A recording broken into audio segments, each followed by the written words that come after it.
Every Monday since July, we've brought you a wide range of health stories, topics on everything from the best ab exercises to foods and supplements that fight stress to warnings about artificial sweeteners. That's right. And today we are answering some of your viewer questions sent to us at the Balancing Act website.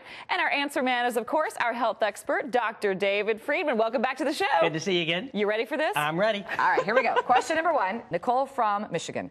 My boyfriend is always cracking his knuckles. Besides being annoying, doesn't cracking your knuckles lead to arthritis?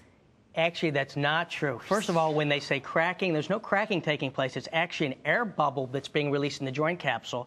And studies show cracking or popping your knuckles actually relieve arthritis. Really? In fact, Johns Hopkins shows that people that crack their knuckles have notoriously healthier joints. So where did this rumor come from? Annoyed parents came up with that to get their kids to stop. So parents out there, let your kids crack their knuckles. Just tell them to go to a different room because it's annoying, but it does not cause arthritis. Amazing. Wow. It's amazing. Now, since you were talking about arthritis, our next question is about that. Danielle from West Palm Beach writes us saying that she has heard you mention the benefits of eating yucca or yucca for arthritis relief, and she wants to know how much she should eat and how long it will be before she feels some results in her joints. Well, yucca, which is how I pronounce it. Yucca. Yucca. Yucca. Stop it. Actually, it says yucca, but it's actually pretty good tasting, so there's no yucca in it. I recommend a tea, yucca tea, or an extract, and you can do that twice a day. Takes 3 weeks. Rheumatoid arthritis and osteoarthritis. Great help with those because of its anti-inflammatory properties. Wow, look at that. Okay. Now, Valerie from Pittsburgh, she asks, whenever I'm stressed out, I just want to eat. That's me.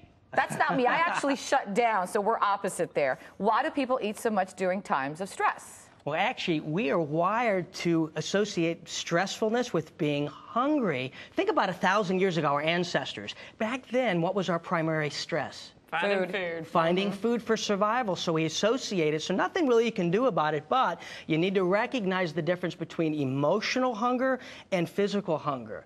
And for example, if you ate an hour and a half ago, and you're hungry, but your stomach's not growling, probably more of an emotional component versus physical.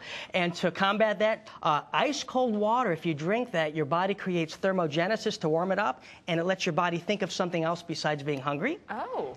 Also, celery with fat-free peanut butter, cashew butter, or almond butter, just one piece, gets rid of that hunger, and it doesn't cause the fat because it's not a comfort food that you want to stay away from. I'm going to try Ben and that. Jerry, yeah, you Ben girl's and best Jerry. friend when you're stressed. Now, our next email comes from my home state, from North Carolina, so I'm excited about this. Christine writes that she has heard you stress the importance of chewing your vitamins so that your body can best absorb the nutrients. And she says she takes a multivitamin every day with a glass of water, and she wants to know if her daily vitamin is actually helping her, or is she wasting her money because it's not a chewable? Well, actually, as you know, I'm a big believer in chewable, and I have a Chews for Health supplement, which you chew.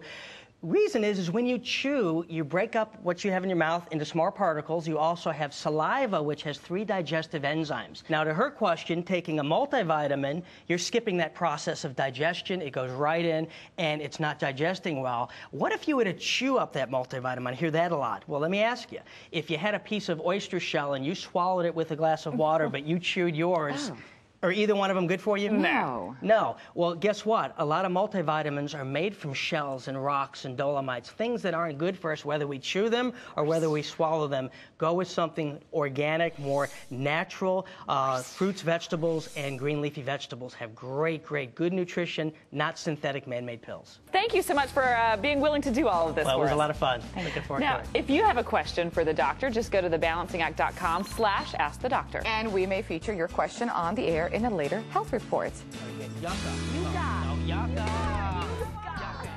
Today's My Health segment brought to you by Chews for Health, the world's first superfruit sea vegetable antioxidant chewable dietary supplement.